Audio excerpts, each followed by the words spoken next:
ఓ వదనే ఒక పొడుపు కథ ఉంటే రాదు. నాకేం వస్తాయి పిల్ల పొడుపు కథలు. మరి మా అమ్మని అడిగాను, మా అమ్మకి అత్తయ్యో అమ్మ నీకు పొడుపు కథ వచ్చానే? వస్తుంది. అత్తే ఒక పొడుపు కథ పెద్దగా ఉండాలి, మంచిగా ఉండాలి. చెప్పరా? చెప్పు. ఒక పట్నంలో ఒక రాజు కొడుకు, ఒక రాజు ఒక మంత్రి. పట్నంలో రాజు మంత్రి. ఆ మంత్రికో కొడుకు, రాజుకో కొడుకు. వీళ్ళిద్దరు చదువుకు పోయినా దోస్తతనం చేసిన ఒక దిక్కు వీళ్ళు సాయి తెంబడి ఉండేది. ఉన్న వాళ్ళు రాజుకు లేక లేక ఒక్కడే కొడుకాట, ఈ మంత్రికి ఒక్కడే కొడుకు. వీళ్ళిద్దరూ బాగా క్లోజ్ సైట్ అయిపోయింది వాళ్ళకి. అయిపోయిన వాళ్ళని మరి ఎట్లా, నాకు ఒక్క కొడుకు ఆయన అని బొంగురాలు ఎండి బొంగురం తెచ్చి కొడుకు ఇచ్చిండు ఆడుకోమ్మని. ఎవరు రాజా? ఇచ్చిన వాళ్ళే ఈ మంత్రి కొడుకు ఏం చేస్తాడు, బాబు బాబు నాకు కూడా ఎండి బొంగురం కావాలి. మరి రాజు కొడుకు ఎండి బొంగురం కొనిచ్చిండు అంటే మంత్రి కొడుకు కూడా మంత్రి తండ్రి ఆయనే కొనిస్తాడు, మంత్రి కొనిస్తాడు. మంత్రి కొనిచ్చినాక వీళ్ళిద్దరు బొంగురాలు ఆట ఆడతారు. ఆడితే ఎవరు గెలుస్తారు? మంత్రి కొడుకే గెలుస్తాడు. మంత్రి కొడుకే గెలుస్తాడు. మంత్రి కొడుకు గెలిచిన వాడిని మరి ఎట్లా బాపు నేను గెలవాలి కానీ మరి మంత్రి కొడుకు గెలిచిండు అని అంటే, కొడుక నీకు బాణాల ఆట నేర్పుతానా అని బంగారు బాణం కొనిస్తాడు కొడుకు. కొనియంగాని మంత్రి కొడుకు పోయి మరి నాన్న మరి రాజు కొడుకు బంగారు బాణం కొనిచ్చిండు, మరి నాకు కూడా కొనియాన వల్ల సరే కొడుక అని ఆయన ఎండి బాణం కొనిస్తాడు. వీళ్ళిద్దరు బాణాల ఆట నేర్చుకుంటాను. నేర్చుకుంటే మళ్ళా మంత్రి కొడుకే గెలిచిండు. అందులో కూడా మంత్రి కొడుకు ఏ చెట్టుకి వేసినా పక్షికి వేసినా కూడా ఈ మంత్రి కొడుకే వేసిండు, ఆయన గెలిచిండు. ఏంది బాబు మరి మేము ఇద్దరం ఆట ఆడితే మరి నేను రాజు కొడుకు నేను గెలవాలి కానీ మరి ఆయన గెలిచిండు బాపు అంటాడు. అనగానే మరి ఇది పని కాదు, ఇక నా కొడుకుతోటి వారి సాయిత పాసిపోవాలని ఒక భోగం రంగసాని దగ్గరికి పోతాడు.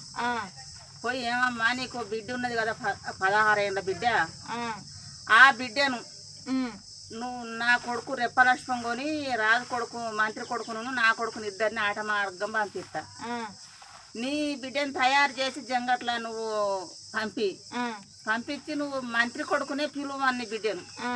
ఇక నా కొడుకు సాయిత అట్లయితేనే నేను రాజు కొడుకు నన్ను విలువక మంత్రి కొడుకుని పిలిచిండని ఈ రాజు కొడుకు మంత్రి కొడుకు పోయిన వల్ల నా కొడుకు మర్రెత్తాడు అని చెప్తే, సరే రాజా అట్లనే నీకు కోరినంత ధనం ఇస్తామ్మా అని చెప్పింది. వచ్చింది ఆ బిడ్డను 16 ఏళ్ళ బిడ్డను మంచిగా తయారు చేసింది, జడలు వేసింది, పువ్వులు పెట్టింది, బంగారు అంచుల జాకెట్ లంగా ఓని మంచిగా ఆమెకి వేసి తయారు చేసి ఆట మార్గం పంపించింది. ఈ కొడుకు రెప్పలక్ష్మం కొనిచ్చిండు. ఈ మంత్రి కొడుకు కూడా నాకు కూడా కొని నాన్న అంటే మంత్రి కూడా రెప్పలక్ష్మం కొనిస్తాడు. అంటే పైనుంచి పోతాయి అన్నట్టుగా దాని మీద ఈ పోతా అంటే ఒక అడవి వచ్చింది. అడవి రాగానే ఒక బంగారు అంచుల జాకెట్ బంగారు అంచుల లంగవోని వేసుకొని ఆమె ఒక లేడీ పోయినట్టు పోతాంది. ఇవి ఎవరు కావచ్చు, ఈ అడవిలో ఇంత మంచిగా పోతుందని వాళ్ళు కిందికి వచ్చి చూస్తారు. చూసిన వాళ్ళని మంత్రి కొడుక ఇటు రావో అని పిలుస్తుంది. పిలిచి వడ్లు దాంస్తే ఏమైతాయో అని ఉంటుంది. వడ్లు దాంస్తే ఏమైతే బియ్యం అవుతాయి, కానీ ఇంతకంటే ఎక్కువ ఏమున్నదని ఆ రాజు కొడుకు పోతాడని ఎంబడే మళ్ళా ఈ మంత్రి కొడుకు పోతాడు.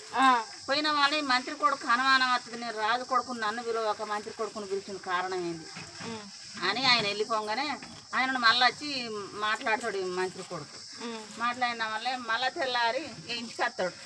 ఇంటికి వచ్చిన వాళ్ళ నాన్న మళ్ళీ కూడా ఆట మార్గం పోయేస్తాము అని అంటే, సరే ఫోన్లు బిడ్డ నిన్న పోయింది కదా ఇవాళ కూడా వెయ్యిరా ఫోన్లు అనగానే ఇద్దరాకం మళ్ళీ పోతారు మంత్రి కొడుకు రాజు కొడుకు. మళ్ళీ ఈ భోగరంగసాని బిడ్డ మళ్ళీ అది బంగారంచుల లంగమోని వేసుకొని జాకెట్ వేసుకొని మంచిగా తయారయ్యి ఒక లేడీ కదా పోయినట్టు మళ్ళీ పోతా అంటే ఎవరు ఈ అమ్మాయి నిన్న గట్లనే అవ్వపడ్డది ఇప్పుడు గట్లనే అవ్వపడ్డది అని ఇద్దరాకం మళ్ళీ వచ్చి చూస్తారు.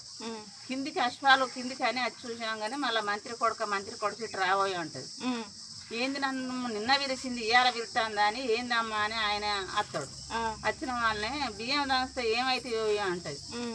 అన్న వాళ్ళని బియ్యం దాస్తే ఏమైతే పిండి అవుతుంది, నిన్న ఆ ముచ్చడు అడిగినావు ఇప్పుడు ఈ ముచ్చడు అడిగినావు అమ్మ అని ఆయన వెళ్ళిపోతాడు. వెళ్ళిపోయే వరకు రాజు కొడుకు కోపం వచ్చి ఇక ఇంటికి అందకుండా రెప్పలక్ష్మి వేసుకొని ఇంటికి పోతాడు. ఈ మంత్రి కొడుకు ఆయన ఇంటికి ఆయన వస్తాడు. వచ్చిన వాళ్ళే రందిపోయి ఒక సాలువ కప్పుకొని పండుకుంటాడు. ఏంది కొడుక ఎందుకు అన్నవరా అంటే మంత్రి కొడుకు నా కొడుకు నాకు సాయిత అద్దు బాపు, రాజు కొడుకును నీకు నేను, మంత్రి కొడుకు ఆయనే. వాడిని భోగవరంగా సాని బిడ్డ వాడిని పిలిచింది, వానితోడు మాట్లాడింది కానీ నాతోడు మాట్లాడలేదు. వాడిని మాత్రం చంపి వాని కనుగుట్ల రక్తం తెచ్చి బొట్టు పెడితే నేను లేస్తా అంటాడు. గట్లేందుకు కొడుక సరేతి అంటాడు. అప్పుడే మంత్రిని కచ్చిరికాడి పిలిపిస్తాడు.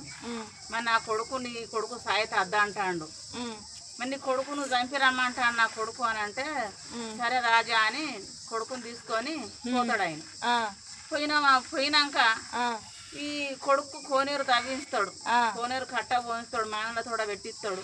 ఆ కోని ఎట్లా మంచిగా ఆటలు పాటలు బొంగురాల ఆట ఇట్లా ఆడుకుంటుండు కొడుక. లేక లేక ఒక కొడుకు 20 ఏళ్ళలో నేను అని ఉంచుతాడు. ఆయన కోని ఎట్లా తానం చేస్తాడు. కోమటి పొలి చెట్టు కోడలను తీసుకొని వస్తాడు గుర్రం మీద. తీసుకొని వస్తా అంటే ఆయన తానం చేసేది చూసింది రాజు కొడుకు. ఇంత అందంగా ఉన్నాడు అనుకున్నది. ఆడ ఆపు అన్న వాళ్ళని అన్నం తిందామన్నది. ఇక నువ్వు తిను మామ అని దినమిన్న ఉసుక కుప్ప మీద పోయింది. ఉసుక కుప్ప నూకింది. ఉసుక మీదకెళ్ళి ఆకు పెట్టింది. ఆకు మీదకెళ్ళి కోక పెట్టింది. కోక మీదకెళ్ళి సూది పెట్టింది. సూది మీదకెళ్ళి కుంకుమ పోసింది. ఎడమ కాలుతోటి 7 చుట్లు తిప్పింది.